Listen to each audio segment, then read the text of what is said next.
Hello, Oakstead. This video is going to show you how to migrate your email from Apple Mail to Microsoft Outlook. There have been some issues with Apple Mail since we've switched over to our new email platform. Um, Inboxes have been acting kind of funky, and I haven't seen that behavior in Microsoft Outlook. So if you're having those issues, this might be the move for you. Um, in my opinion, Outlook is a far superior product. It's got different features in it that Apple Mail doesn't. Um, so I would just go ahead and take the plunge. But if you're having those problems, this is what you got to do.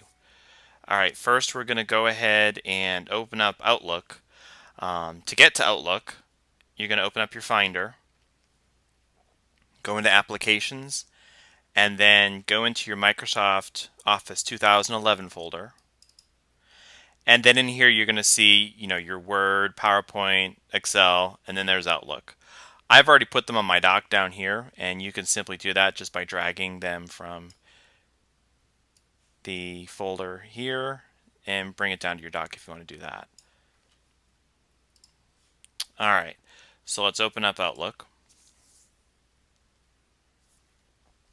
And it's going to ask you if you want it for access to your contacts. We're going to say OK. And here, you can go ahead and put your first and last name. It's just going to personalize it. If you don't see this, that's okay. Typically, the first time you opened up any kind of Microsoft product, whether it be Office or Excel, it probably asked you to do this. So I'm just going to go ahead and hit continue. And then here, if you don't get this, don't worry about it. Just don't worry about it. But if you do, I'm just saying no to both. All right.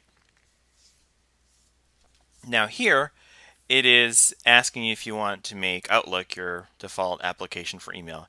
If you're doing this, you do want to make it your default. Basically, what that'll do is if you click on any link, it'll open up Outlook instead of Apple Mail to send out an email. So we'll go ahead and check that off. And then we're going to click Add Account. We are not going to use the import feature. I found that there's been issues with that. So let's just add your account. And then you get to this window. Now you have two options. You can add an Exchange account or you can add an email account. We're going to add an Exchange account. That's just the way our emails are set up. However, if you wanted to set up your personal email on your laptop as well, you could do that. Most likely, that's going to be the email account option. But for work email, for Pasco County Schools email, we're going to choose Exchange account. And then you're going to put in your email address.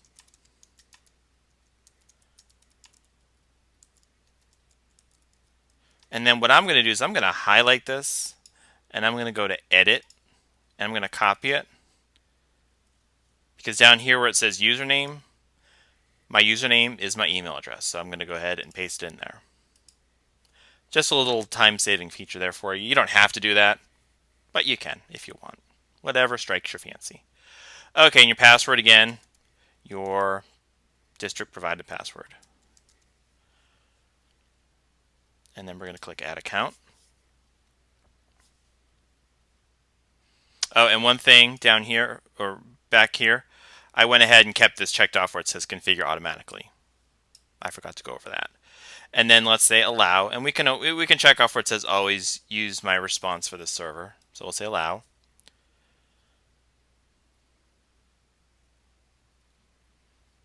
And what it's doing now is it's looking to the district server to pull all the settings. And there you have it. We're here where it says account description. You can change that to whatever you want. It picks up K-12. Not sure how, but it does. If you want to change that to work, if you want to change that to Oakstead, it doesn't matter. It's not going to affect anything. Personal information, we're going to keep that the same. We're not going to mess with this at all. And then we're going to go ahead and close this window. And there is your email right there. Pretty slick. It looks a little different. I'm going to go ahead and make this a little bigger so I can see everything. But It does have some features in it. I'm not going to go over all the features, but one thing I can say is I have never had the problem of emails disappearing or my inbox disappearing. I've had several people have issues. There's a nice new sound. Um, but again, this is Outlook. Um, there are videos out there on YouTube. You can Google ways to customize it. I'm not going to go over that, but you can make it look kind of like Apple Mail, so it's less of a stressful transition for you. You know what? Let's go over a couple really quick. Um, we're going to go to the View menu and our reading pane. Right now, our reading pane is over on the right. With Apple Mail, by default, it used to be below. With the newer version, it went to the right, but we can go ahead and check off below, and now everything's there. So if I go ahead and choose that email, there's the text right there, or the body of the email. If I want to create a new email, I'm going to click the email button, and again, it looks a lot like Apple Mail. It is connected to the district directory server, so it's going to pull all the email addresses of district employees. Also, mailing lists. So if I just start typing in OES, there's all of our lists. Same thing with employees. You attach the same. Let's go ahead and close this. We're going to discard those changes. If you wanted to add a signature, we'll go to Outlook and Preferences. You can add signatures. These are all the different things you can do with email. Here's all of your personal settings. You can change your sounds. You can change fonts. You can do all sorts of things.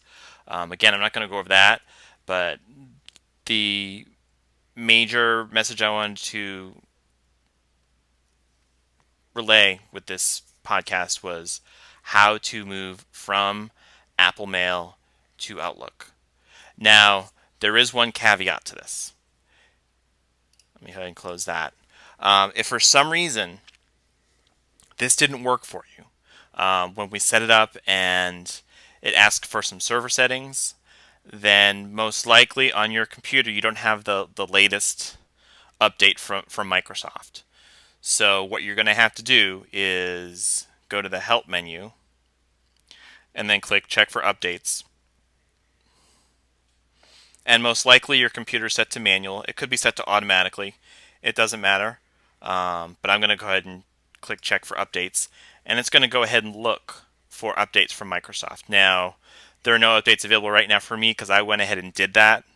But if this process doesn't work, don't freak out. Go ahead, try to make the updates. Install all the updates that come from Microsoft. And then go ahead and start this process over again, and then it will work. I'm going to close that. We'll close that. And basically that's it. The look and feel of it's a little bit different.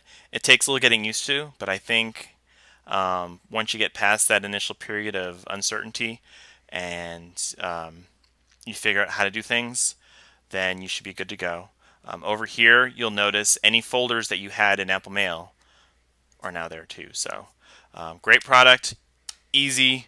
Again, this podcast probably took more time than it will take you to switch over to Microsoft Outlook. So try it and good luck.